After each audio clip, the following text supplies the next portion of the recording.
Hello everyone! Dito na tayo sa aking sasakyan. As usual, magdadrive tayo. Medyo maulan. So anyway, sanay naman ako magdrive ng medyo maulan. At syempre, kailangan natin masanay parate. Hindi naman parating mauulan tapos hindi na tayo aalis, diba? So alis na ako papunta ng Calicut. Papunta sa Highlight Mall. Imimit natin si Rose at saka si Monina.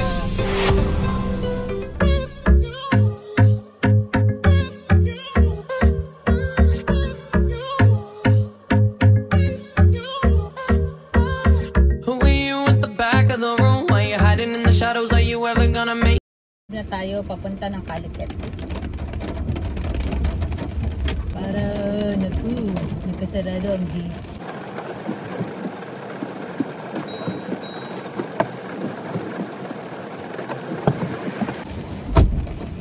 Yan, maulan, grabe. Binuksan ko pa yung gate dito sa front area namin. So yan, drive na tayo.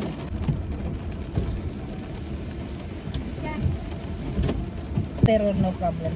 Where in Tirur? Ano Tirur na? Where in Tirur? Tirur na. I'm going to what do you call this? Yan, sinakay natin yung kapitbahay namin kanina. At dinrap ko siya dito sa sa Parabana area. So yan, maulan pa rin. Ayan, napaka-ulan. Grabe ang ulan. Lakas ng ulan. Pero kaya natin mag-drive kahit maulan. So, okay lang yan. Eh, dapat kinakaya parate. Hindi pwedeng hindi kaya. Dito sa India, laging dapat kaya. Diba? Laban lang, mga sisters! So ayan, patuloy pa rin tayo naglalakbay. At ganito, pagka ako'y mag-isa lang nagdadrive at medyo 1 hour yung drive, nagsa-sound trip ako. Siyempre para hindi ako antokin sa pagdadrive. Ayan, medyo nagsasayaw-sayaw din. Alam nyo naman na mahilig akong sumayaw at kumanta. So ayan, ito yung kinasasaya ko dito. I'm so happy na pag nagdadrive ako, lalo pag long drive at mag-isa lang ako. So ayan, ito yung parang stress reliever ko dito sa India na nawawala yung mga nakakalimutan ko, parang out of this world. Yan, ang saya-saya ko dyan kapag ako nagdadrive ng long drive na mag-isa lang. So, ayan, ganyan lang ako. Simpleng buhay, simpleng kasayahan dito sa Kerala, India. At masaya ako talaga pag mamimit ako ng mga Filipino, ng mga kabayan natin dito sa India.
Ayan, finally nakarating na tayo dito sa Highlight Mall. At tatawagan ko muna si Sis Rose at saka si Sis Monina kung nakarating na sila. So ayan, finally after 1.5 hour ng ating pagdadrive, kasi medyo traffic sa Rubud, nakita nyo naman may mga construction sa roadside.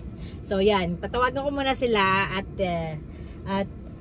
papasok muna ako sa loob kasi medyo malamig, medyo kailangan nating sa taas na lang tayo, entrance ng Highlight Mall. Sige, see you later guys, we'll be back.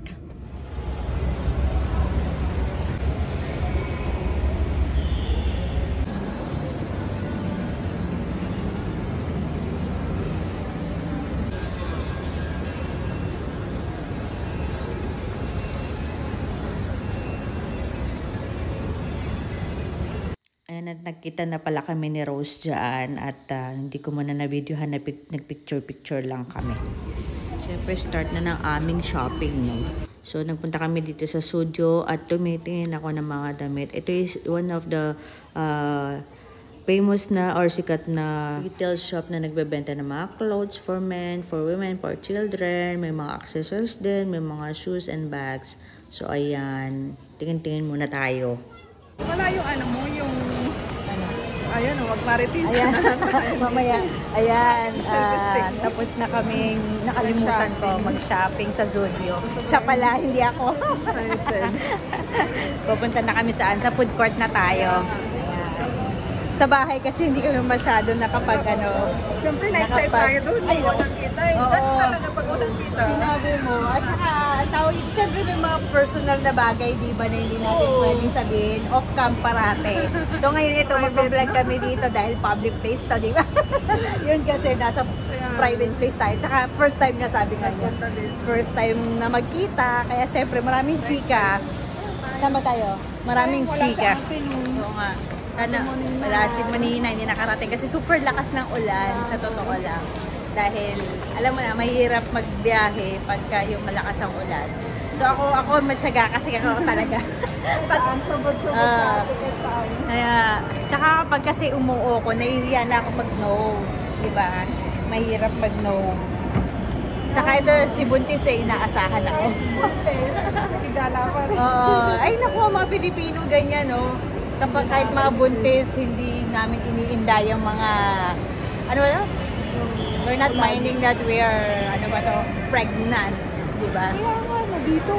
Here dito sa place na to, once you're pregnant, you know, you have to just be at home, you're not allowed to go out. Oh, yan. Ako nga eh, 9 months ako, nagtatrabaho pa ako. Madali, nagtatrabaho pa. Asan na asawa mo?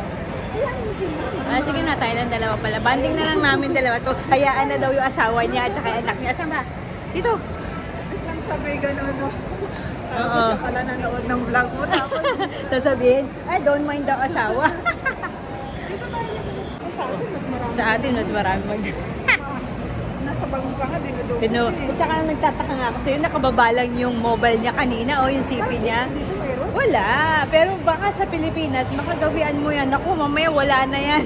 Kasi sa uman, kahit kunyari, iwan ko lang sa Oo, wala. Kahit sa Dubai, wala naman mga ganyan eh. Pero dito wala rin naman. Dito sa India, safe din dito. Sa Pilipinas lang talaga, ikaw talaga kailangan mo ayan, dito kami sa food court. Ayan, mamimili kami. Ayan ang food court. Ganda food court dito sa ano. Mayroon pagkain, hindi ko alam kung ano. Ikaw, ano yun, may panipuri, oh. Ayoko din yan.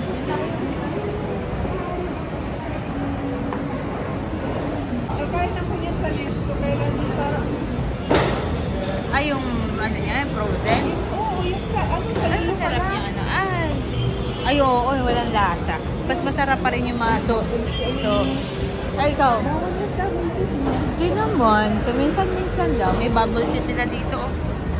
Wow!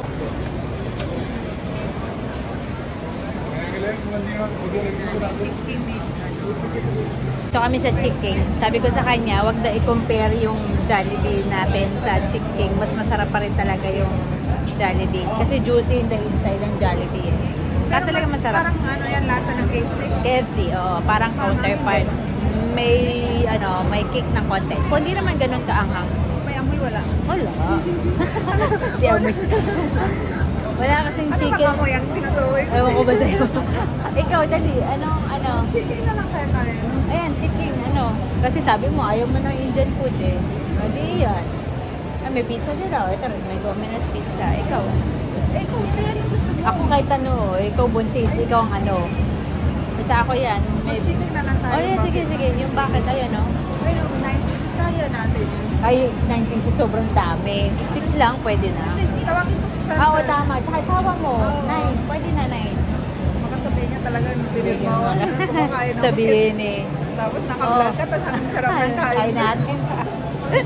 O, dali. Tawagan mo siya. Yan, naka-order na kami. And it's lunch time. Kain tayo. Yan naman. Say hi. Hi, Mali. Hi, hi. Ako itong si Chantal. Because I told her to eat first before the chocolate. Kaya pala minadali. Kain po. Okay. Paano kumain ng ice cream? Dessert na po kami, tapos na kami kumain. Kaya, sarap diba? Na. Mamaya naman punta kami ang Nesto. See you there.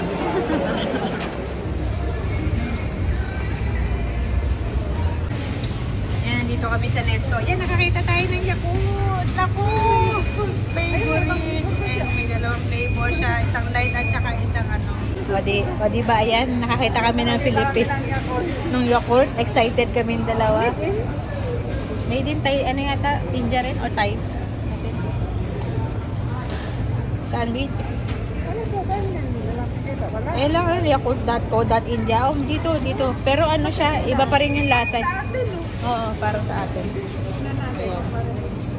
Ayan, tuwan-tuwa na naman kami dalawa ni Rosemary.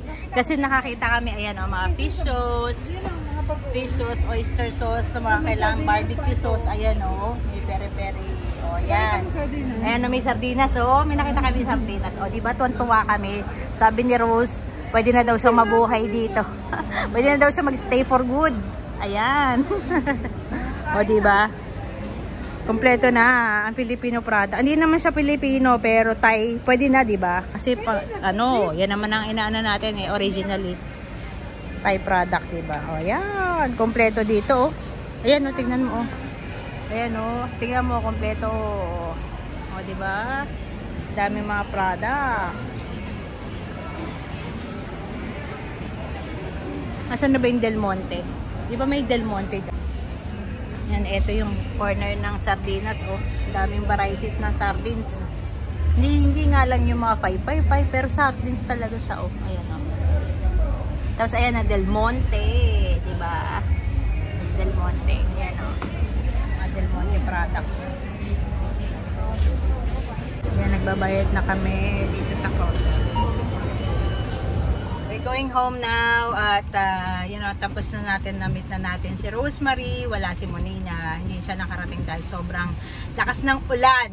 But then thank you so much Rosemary and her husband and the family na na-meet ko kayo at yung anak niya si Chantal. So thank you so much. Medyo haggard na tayo, wala na lipstick. So ayan, okay pa rin, pero okay pa rin, di ba? So habang pauwi pa rin, bibiyahe ulit tayo ng mga 1.5 hours ulit. Ayan, mag-sound trip ulit tayo. At huminto pala ako dito sa may train station. Actually, nandito na ako sa parang Parapangadi train station, railway station. So ayan, makikita nyo yung mga tren, ang haba ng tren, diba? At ayan, tapos na unblock na yung roadside. So ito na yung rail track niya. So, dumadaan tayo sa road. So, thank you so much for watching, guys. God bless. Stay safe. Bye! A breathless whisper tells me it's alright.